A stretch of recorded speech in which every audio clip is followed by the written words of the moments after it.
Let's get educated. That's why we're here, to bring you the stories impacting K-12 classrooms and college campuses. It's time for a little education. Hello, everyone. I am Katie Petrick, joined in the house by Dr. Jake Jacobs. How's it going? Hey, Katie. Hey. Good. Real good. Well, it's Monday, and that, of course, means we are live on Educated. Now, as always, if you would be ever so kind to post your questions, post your comments, post your hopes, your dreams, everything you could ever wish for. If you want to post that, too, go for it. We are on Facebook and on Rumble, and so we are going to be, checking throughout the show what everyone's talking about in the comments, so put something down. Now, we are going to start today off as every day moving forward through November, probably. That's the state motto. Forward here in Wisconsin. We are going to talk about Donald Trump and how he is making, or has made, and continues to make a stunning pledge to families of what he'll do to the woke schools on his first day in office if he's elected president again. Now, what is Sir Donald Trump doing? Well, Katie, speaking of the state motto forward, Donald Trump was in the state of Wisconsin, down in Racine, near Milwaukee area, and he spoke to a crowd, and he said if he gets nominated, or before he's nominated, for the Republican National Convention, which actually is in Milwaukee, middle of July, I think July 15th to the 18th, somewhere in there. During his speech, he says it's profoundly inappropriate what's being taught to our children in classrooms. And if it was up to him, he would immediately, on day one, cut federal spending against critical race theory, which, by the way, there's a Wisconsin theme going here. It was initiated by Derek Bell, who was the teacher of Barack Obama at Harvard Law School. And Kimberly Crenshaw, who went to UW-Madison. They had a big conference down there in Madison in 1989 introducing critical race theory, and they proudly said how ironic that a bunch of Marxists introduced this theory into classrooms in America, and we're feeling the effect now. And if I'm not mistaken, I think we have a video of President Trump saying he's going to defund it. On day one, I will sign a new executive order to cut federal funding of any school pushing critical race theory, transgender insanity, and other inappropriate racial, sexual, or political content onto the lives of our children. And I will not give one penny to any school that has a vaccine mandate or a mask mandate.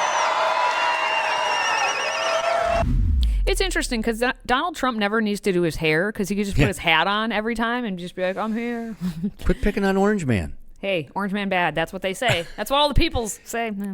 It's pretty funny. But I like the policy that comes out of his mouth. So if he continues to say things like this, hopefully that will help come November. Well, look, a couple things come to mind, and people who know me know I absolutely love President Ronald Reagan. Yes, you do. And one of his promises way back in 1980, around the time the Department of Education was created under Jimmy Carter and all the union collusion going on with the Department of Education, Democratic money, et cetera, Reagan said he would end the department, and he didn't. He really didn't make an attempt to do that. I used to write letters to him. I don't know how many he read, and say, Mr. President, I love what you're doing when it comes to the Soviet Union. I love what you're doing with the economy and things related. But this area is one of the most important areas because government-run schools are literally destroying.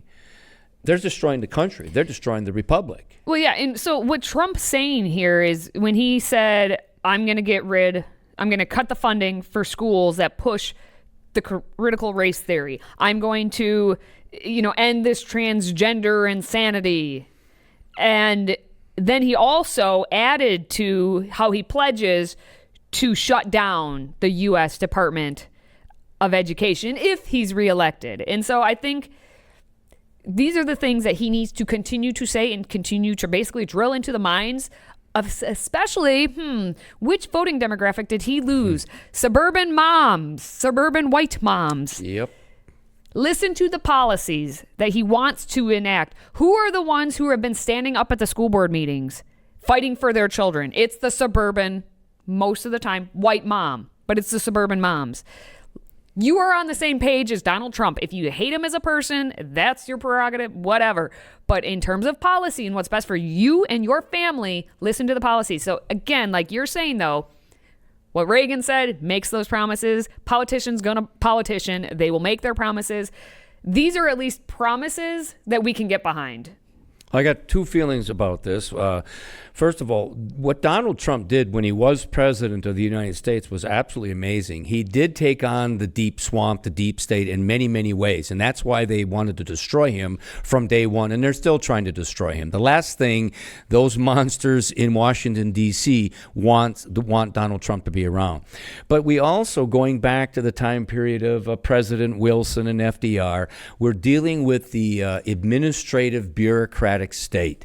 And these are unelected officials who have immense power, who in essence they find ways through the bureaucracy and through legislation at some times, even with executive orders, cannot overnight be repealed, cannot be changed. And so therefore it's going to be very difficult for him to do this, because that monstrosity, that machine is going to just come back and go after him if he makes an attempt to end the Department of Education. Hey, but don't we all just want to see it?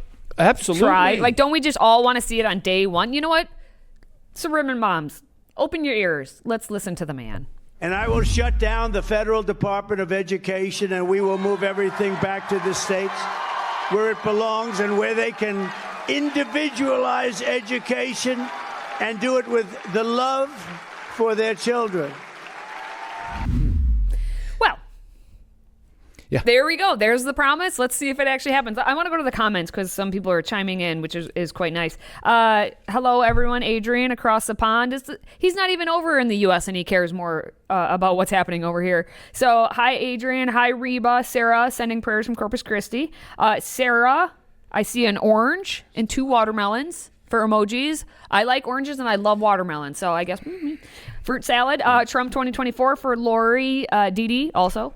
And then Gregory, you bring up a very good point that we've pointed out many a time, and yet we don't as a society, take note of it. You said, you know what really offends me is the achievement gap between black and white students in many urban government schools in America that are run by Democrats. You are absolutely correct, Gregory, but we're not allowed to talk about that. We only need stronger teachers unions there and more money. That's the response, no matter any time we say said thing. So it would be interesting to see if Trump is reelected, and if on day one he actually says Department of Education and all 4,000 of you who work there can just pack up and leave, go find another job. Can you imagine? It's just like the new president of Argentina, who literally has shut down, has either ended total bureaucracies or administrative branches of the government, or cut them in half overnight, and they are furious. And so once again, that entrenched deep swamp,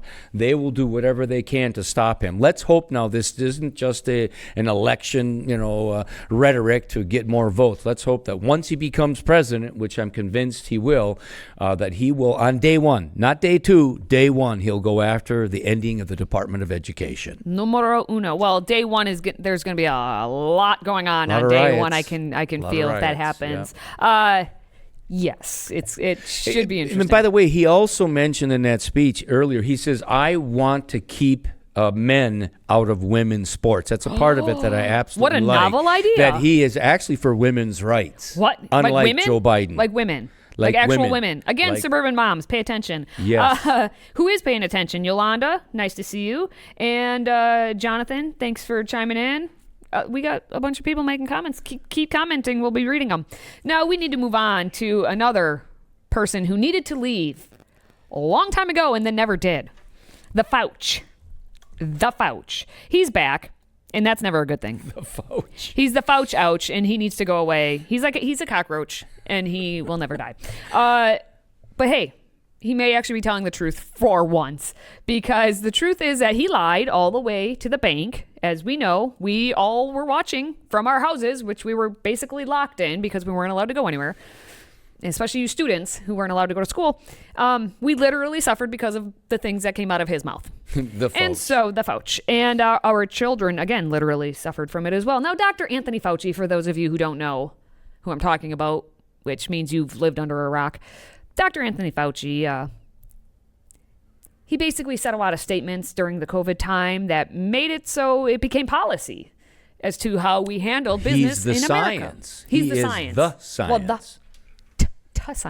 science. And he's making the rounds again. He must need more money. But and I'll just let you listen to his words when he's talking about keeping schools closed. As we get further from COVID, I think a lot of people though are asking themselves, what did we learn and what will we do better the next time? And one clear area seems to be the school closures, right, which did enormous harm to kids on multiple levels and didn't seem to save lives. And I wonder, can we say today that is a mistake, the closures? I think what was not a mistake was the actual closure, because when we had to shut down that 15-day to flatten the curve, we were in a tsunami of cases. Right here in New York, you had freezer trucks in front of Elmhurst Hospital. I remember the hospital outside my house, but I'm not talking about the initial. No, I'm not talking about the initial. I'm talking about the depth. I'm going to get to that. Okay. And the issue is shutting down everything immediately, and we didn't shut it down completely, but essentially major social distancing in even schools was the right thing. How long you kept it was the problem, because there was a disparity throughout the country. If you go back and look at the YouTube, I kept on saying, close the bars, open the schools as quickly and as safely as you possibly can. But initially, to close it down was correct. I'm not talking about initially. Keeping it for a year was not a good idea. So that was a mistake in retrospect. We will not repeat it. Yeah, absolutely, yeah. What was that? I'm sorry, I couldn't hear. What was that? Initially, and we were talking about this from day one. Remember, RFK Jr., right? The real Anthony Fauci. He destroys Fauci. What a cover. It's well, yeah, look at it. Look at that thing. It's just Will the black real and white. Anthony Fauci stand up? I mean, the guy is lying all over the place. And by the way, Sarah, is it Gerald's? Her name is Sarah Gerald's. Your comment is hilarious. You're one of the #1 fans of the show. Thank you for following us. Oh, Sarah, you go look in the comments if you haven't seen it. Now, Fauci is 83 years old. And like some other old guys, well, actually, Pelosi too, but in this country, they just won't go away. So, of course, he's hawking another book. So that's why he's making the rounds. Look at this. Oh, it's kind of like RFK's cover. Anthony Fauci, MD. On call, a doctor's journey in public service. Woo! Makes me just want to read it. Maybe curl up in my house and be locked in my house for months on end, and I can read his book. Huh? Nah, no. All right. Here's the thing: the internet lives forever. So when he talked about on the internet, the YouTube, is that what he said? The YouTube. Yeah, the YouTube. On the YouTube, there are plenty of videos there, Fauci, of you saying things like regarding vaccines. In this case, that the idea of having treatments available or a vaccine to facilitate the reentry of students into the fall term would be something that would be a bit of a bridge too far. Even at the top speed we're going, we don't see a vaccine playing in the ability of individuals to get back to school this term. We don't see a vaccine. We don't have time enough to cover his lies. I mean, literally, we could spend the whole show doing nothing but covering his lies. On Monday, he says one thing. On Wednesday, another. Then he goes to a baseball game, chopping down a hot dog with his mask off, right? Time out. Yeah. Maybe he has a hot dog, but a president I know has his ice cream. Kind of the same thing. Basically the same age. They can't remember things, they say. The things that come out of the face holes. They don't know what the things are. Lying dog-faced pony soldier. That's all I'm saying. That's all you just I'm stole saying. that from Joe Biden, you plagiarizer. Yes, I am. All right, well, I got to get to the comments. That's basically. Gregory, you continue to be quite intelligent. Anybody with more than a single-digit IQ knows better. Yes. And Luz, thanks for chiming in. This man is the biggest liar ever. Adrian knows that he started AIDS. Hey, we'll have to fact check that one, but maybe. I'm just saying. No, you're right. Well, all right, friends, it's time to find out if you're smarter than a student at Freedom Project Academy. Here's a question from our U.S. history course. The Declaration of Independence, A, gives general principles justifying independence. B, relates British abuses that prompt a Declaration of Independence. C, gives the present nature of the now independent colonies. And D, all of the above. We'll be back with the answer after the break. Today's episode is brought to you by Freedom Project Academy. Looking for a K-12 classical online school built on Judeo-Christian values? FPA is enrolling now for the fall. Request your free information packet at freedomforschool.com. That's freedom, F-O-R, school.com.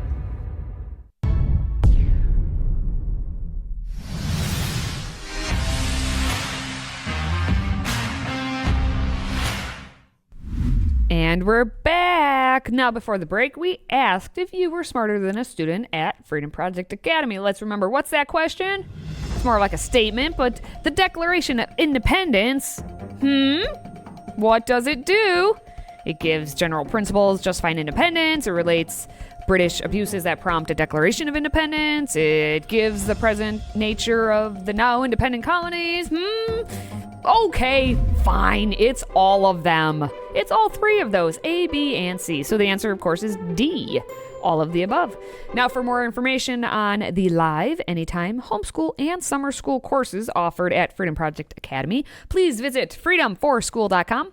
That's freedom, F-O-R, school.com. Well, there's so much lying out there that we're just going to keep on rolling. There's, especially those people in the education system who care about power, which is to say, teachers' unions, they're out doing their things. So on the note of teachers' unions, the president of the Chicago Teachers Union is using her power and lying about pretty much everything. Like, drastically. And you're going to listen to her in just a moment, but it's Stacey Davis Gates, who made an appearance on WBBM at 780 AM to defend the union's contract demands that they have going on. Now, Gates claimed that conservatives who expressed criticism of the demands, you know what? They don't even want black children to be able to read. Wait, I'm sorry, what? What'd you just say? Conservatives don't even want black children to be able to read. Remember, these same conservatives are the conservatives who probably would have been championing black codes, during Reconstruction or thereafter. So forgive me again if conservatives pushing back on educating immigrant children, black children, children who live in poverty doesn't make my anxiety go up. That's what they're supposed to say. That is literally a part of the oath that they take to be right wing. There's an oath? Why didn't no one tell me there was an oath? There's an oath. Where I haven't taken an oath. Have you taken? I missed it. I missed it. Typical union hacks that lie about conservatives. What's very interesting is this woman has worked her way up the ranks of the socialists. By the way, the teachers union is socialist. It's socialist through and through. She makes $300,000 a year, and they actually destroyed the Invest in Kids program. There's one choice program in the state of Illinois, which is far left.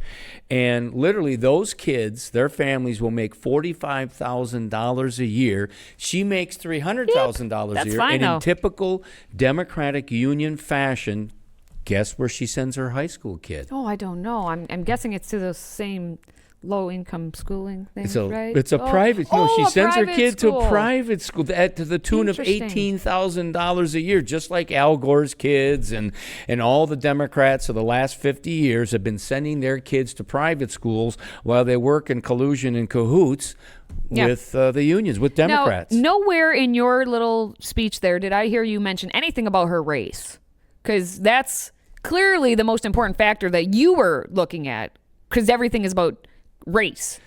According to them, it is. I mean, it's race, and then it's race after that.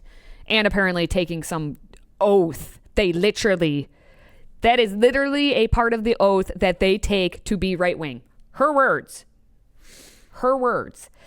Anyone who lives in Chicago, is that who you want representing you? Who's fighting for you? when she's fighting for herself, for her power, for her money, for everything but you've else. forgotten something. The test scores in Chicago are some of the best in the country. Oh, yes. That is correct. That is correct. All right, what do you guys have to say? William says, yeah, that was the Democrats holding back the blacks all those years. Fact check, true. Yolanda, what the oath? I like that one. What the oath? Robert, this woman has been running schools for years and they cannot read. So who's the problem? These are just questions we're just putting them out there. I mean, we have nothing else to say, right? Donna, that's just another racist remark on conservatives. It's the Democrats who hate black children. Just ask Biden. I've seen a video that shows him using the N-word. Yeah, we know how Joe Biden really feels. It's how do people feel during election time. That obviously brings it out. Yeah, Luz, what a low bar has been set. Ann from Chicago. She is crazier than crazy. Sorry, Ann, move. Please, Ann, move. Come up north here to Wisconsin. And become a Packers fan. Hey, yo. Then you can have a winning season. All right, well, moving on. We need to just mosey along. So we've got some very, very important Babylon Bee headlines coming up next to discuss. We need you to pick a winner. Stay with us. In 2024, we find ourselves at a pivotal moment where the call for unity, freedom, and a better future echoes louder than ever. Introducing Patriot Mobile, the wireless carrier that stands with you. We are committed to supporting the values that make our nation great. With affordable plans and reliable nationwide coverage, Patriot Mobile is not just a wireless service. It's a call to action for those who believe in the American dream.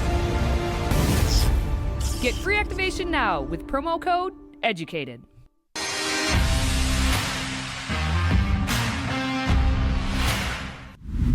All right, before we wrap things up, let's take a look at everyone's favorite satire site, the Babylon Bee. Here are this week's top 5 Babylon Bee headlines. We've picked our favorite headlines and now ask you to help us decide which one should be named Queen of the Hive. We start with number 1. White House claims terrible economy is just a deep fake. Number 2, Obama panics as his Biden remote control loses connection. Number 3, scientists torn on whether to blame heat wave on the climate change, Trump, or white supremacy. Number 4, new debate rules allow moderators to zap Trump with giant cattle prods anytime they feel like it. And finally, number 5, Trump polling at 100% after host warns he would cancel The View. All right. For all of our friends watching, which one did you like the best? Katie, let's start with you. There are those are some doozies, but I think number 2, Obama panics as his Biden remote control loses connection. If you watch that video, that little clip of him having to guide the current president of the United States, who is supposed to be the most powerful person in the world, and you have him being guided off by the former president, who we all think is basically running this presidency as well. But it's just such a sad state of affairs. Right before our very eyes. Yeah, we're just sitting here watching it. Yep. What are you thinking, Jake? I like the zapper one. I Which know, one is that was zap? kind The of new funny. debate rules allow moderators to zap Trump with giant cattle prods come anytime. on. Anytime they feel like, now this would be kind of entertaining. I'm not in favor of someone being hurt, but also it'd be kind of fun to see, like, what, because you would just wonder what would come out of his mouth, like what kind of reaction would actually No, did happen? you see where the CNN commentator, she cut off a Republican who was responding about the bias of Jake Tapper? Was it Dana She Bash? kept on saying, I think it was. Probably she kept Dana on Bash. saying, hey, Jake Tapper is so obviously biased, and the woman said, don't say it again, and she cut her right off. Oh, of course. Now, what do we got? Yolanda, number 5 is, number 5 and number 2 is what she said, as well as Gregory, number 2 and number 5. I was going to go number 5 because The View needs to go away. Trump would be polling at 100% if he promises cancel The View. Oh, that would be amazing. Because, they all think that Trump's going to, just cancel everyone. Robert said Obama's the puppet master and the strings are loose. That's That brilliant. is true. Love, number one. Number one Luz was says good. number one. Number one was good too. I thought they were all pretty funny this Yeah, week. they're excellent this week. Good They really were. job, Babylon Bee. We are happy for what you've done this week for all of us. Well, that's going to wrap up our top headlines of the week. More satire next time. All right. Well, if you do enjoy our content, please consider subscribing to the audio podcast and the weekly media e-blast, which does contain all the top stories of the week. Simply go to stayeducated.org. Now, for Jake and myself, thank you for watching. Thank you for listening. Thank you for supporting what we do. Until next time, stay educated.